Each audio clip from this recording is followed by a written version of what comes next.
Is this thing on? Welcome back to Big Mouth, and fancy seeing you here in June. I very welcome my friends, and especially my enemies. Come in, sit down, no touching. I don't do the touching. Hello and welcome back to Big Mouth, and you can keep this and any other conversation I ignite going on my Twitter at Movies TV Mad, at my Vero at Big Mouth 1, and the extension to this channel is my Instagram with little bite-sized videos throughout the day about movies and TV, and it's called Big Mouth. What else would it be called? So welcome to my Batman video, or my video about Matt Reeves, the Batman.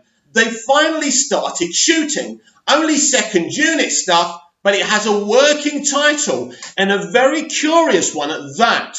It's called Vengeance. Now, what could this mean? Probably absolutely nothing. Most of the time, working titles don't mean anything, but I think this could mean something. So let's just say, because Matt Reeves was talking about the title being something completely different, ultimately, of the Batman to not being the Batman. So what about if this film is called Batman Vengeance? Wouldn't that be an interesting, curious title? So we know this is this kind of noir detective drama set in the 90s, according to rumours. I mean, Matt really hasn't told us a hell of a lot, and that's great. I mean, we do live in a generation where we want to know the whole movie before we see it. I don't, by the way. But if you're running a YouTube channel, it's fun to do an analysis. It's fun to talk about these things. So we're going to talk about this. So what could vengeance actually mean? Well, we know what vengeance means. Vengeance is a parable phrase to revenge. So what could Batman be getting revenge on? Or maybe it's not Batman's revenge. Maybe a villain is doing these crimes to kind of lure Batman in.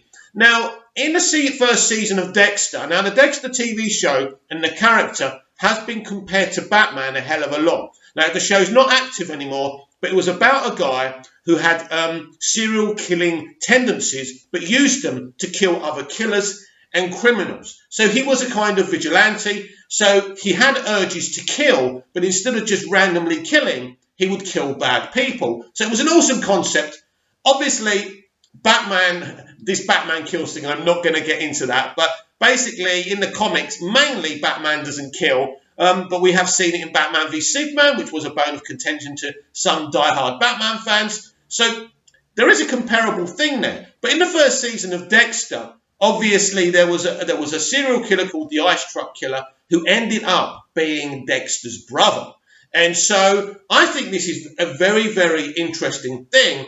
Maybe this guy who was brought up in foster care or something and is Batman's brother. I mean, I don't think Batman's had a brother in the kind of DC continuity in the comics, but it could be interesting.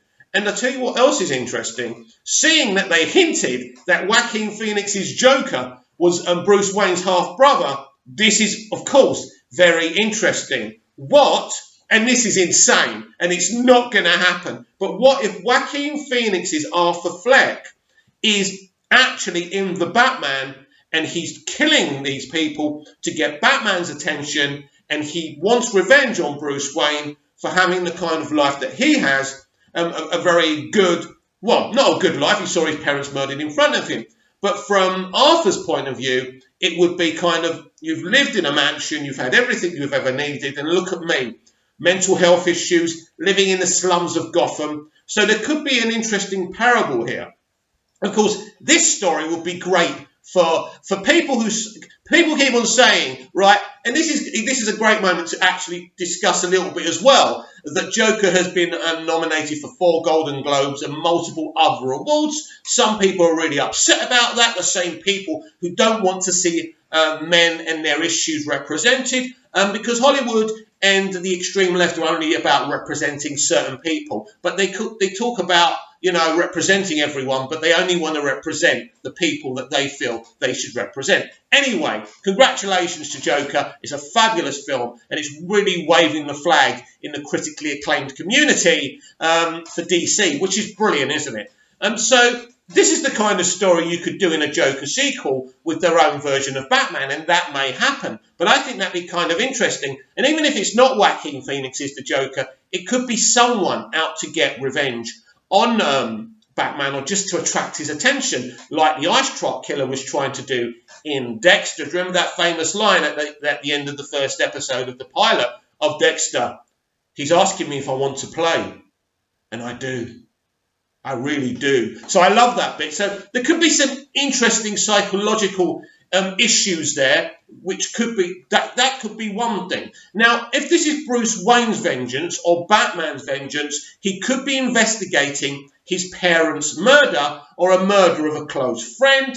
People said, I don't want to deal with the Wayne's murders again, but this could be an interesting angle. We know he's investigating a killer. We know that he's investigating something. And this is what brings the other rogues gallery of villains into this story. So for people saying, why are all the rogues gallery in it? It's going to be overcrowded. No, it's going to be done as, Batman coming across all these suspects who could be guilty. We're going to see the world's greatest detective finally on the big screen. And that's really, really exciting. So what do you think? What do you think? Do you think the working title of the Batman called Vengeance, it doesn't mean anything? Do you think it could be a hint for the plot?